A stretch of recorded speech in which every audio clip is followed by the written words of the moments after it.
dia a todos e a todas que participam do Congresso Brasileiro de Pediatria. Hoje vou abordar um assunto muito importante para a pediatria, que é a nutrição parenteral em pediatria, juntamente com a minha colega Elizanete Carvalho.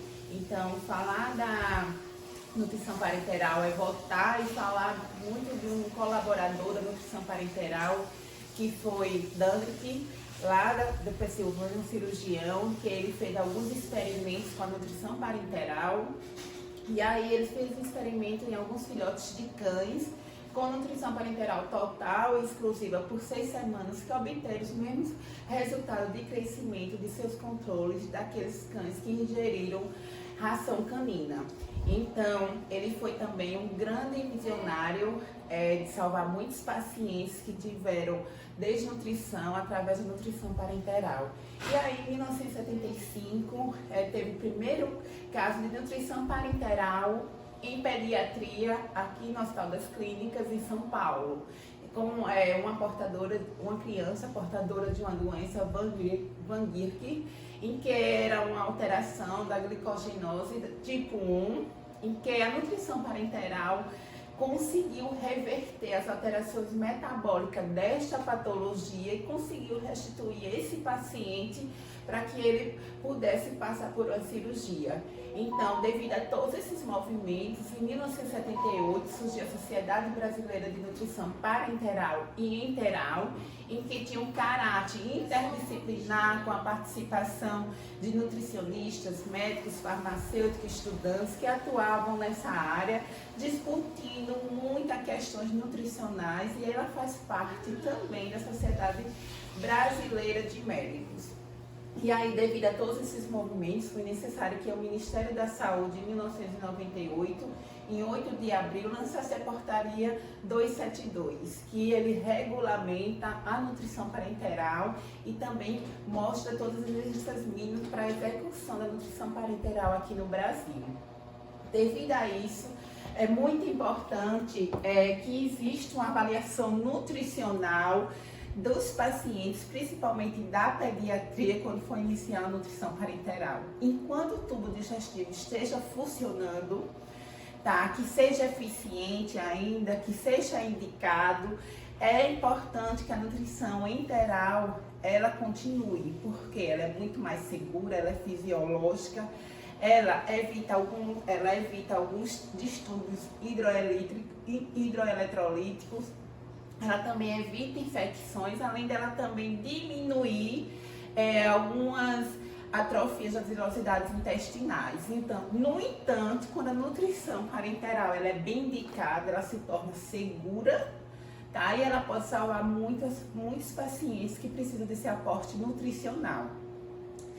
Levando em consideração toda essa discussão, vamos como é que a Portaria 272 definiu a nutrição parenteral, né? Então, nutrição parenteral hoje, o que é que diz lá na portaria? Que a solução ou emulsão que contém, né, aminoácidos, lipídios, vitaminas, minerais, tá? Que eles são acondicionados em frascos ou em vidro, são administrados pela via intravenosa em pacientes desnutridos ou não, e também pode ser feito no ambulatório, na área hospitalar ou em domicílio, com a função de restituir os órgãos, sistemas e tecidos.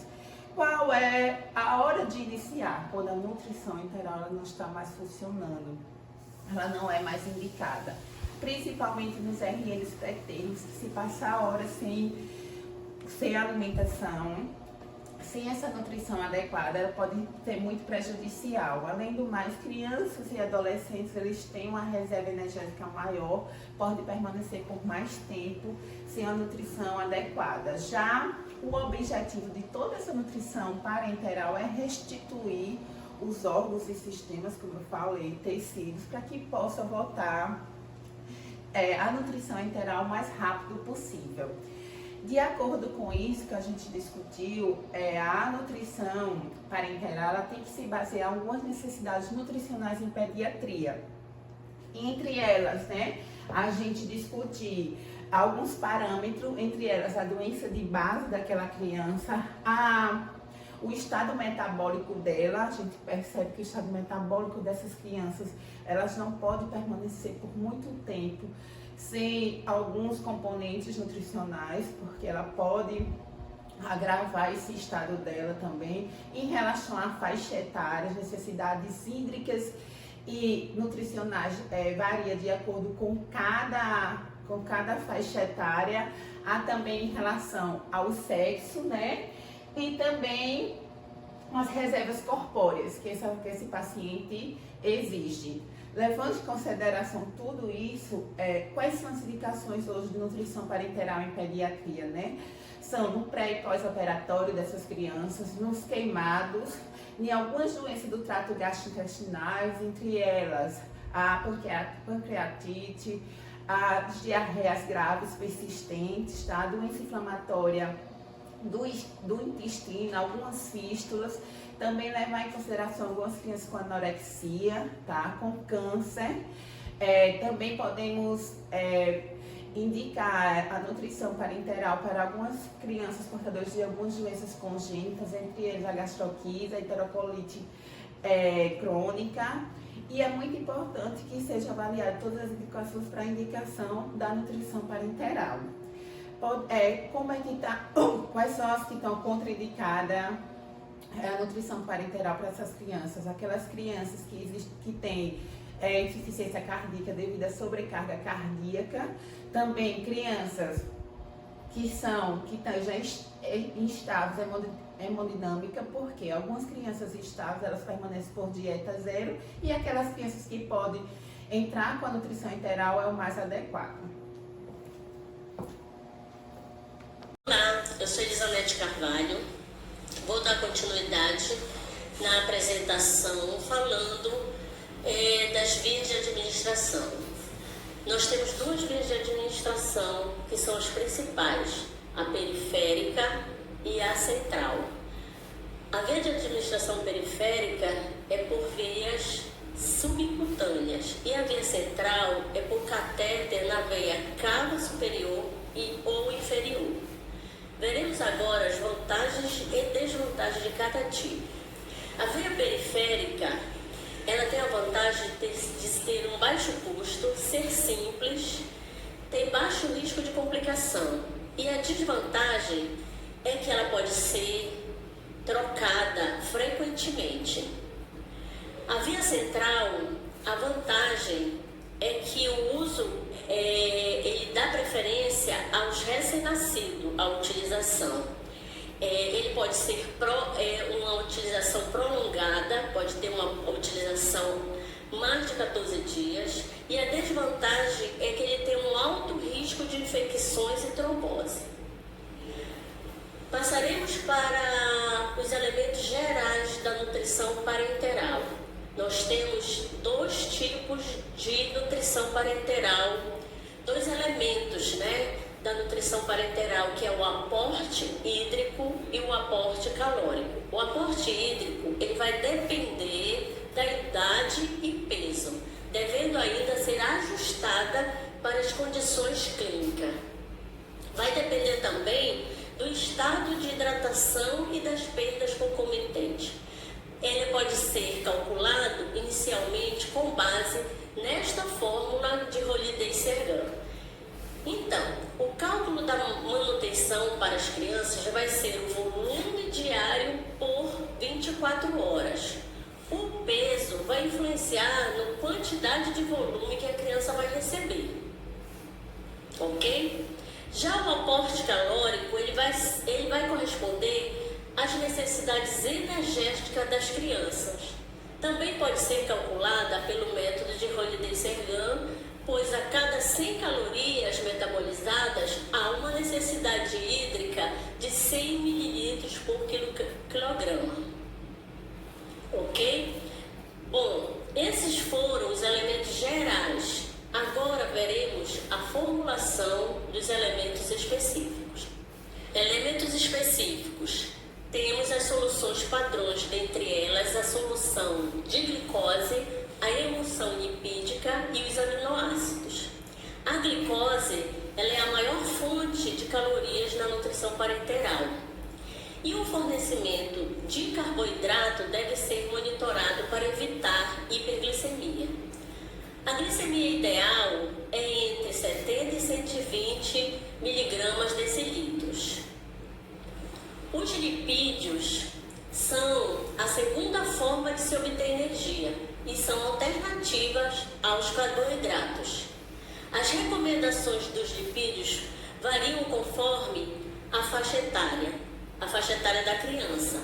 Em situações de aumento de bilirrubina indireta e em síndromes de insuficiência respiratória dos prematuros, o uso de lipídios deve receber restrições. E os aminoácidos, ele compõem as proteínas. As vitaminas, elas são adições de vitaminas, assim como de outros nutrientes. Deve atender às necessidades diárias para manter íntegros os processos fisiológicos intras e extracelulares.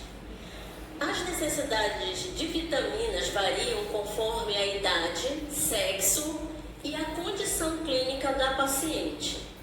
Os minerais, eles são também administrados conforme a necessidade do paciente.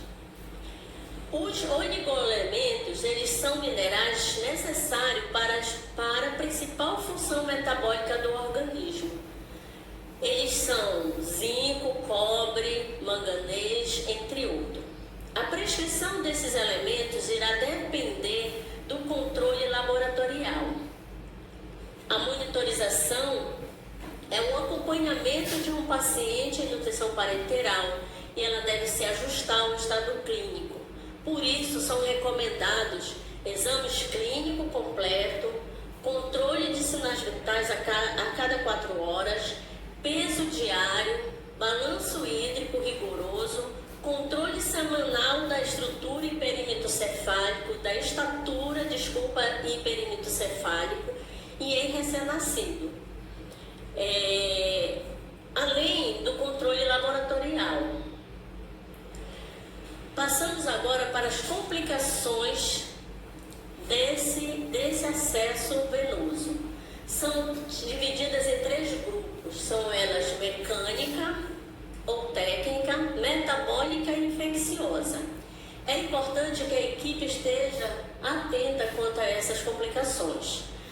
As mecânicas ou técnicas estão relacionadas à infusão de nutrição parenteral, o que pode ocorrer o extravasamento em tecidos locais, infecções locais e sistêmicas, trombose venosas, flebites superficiais.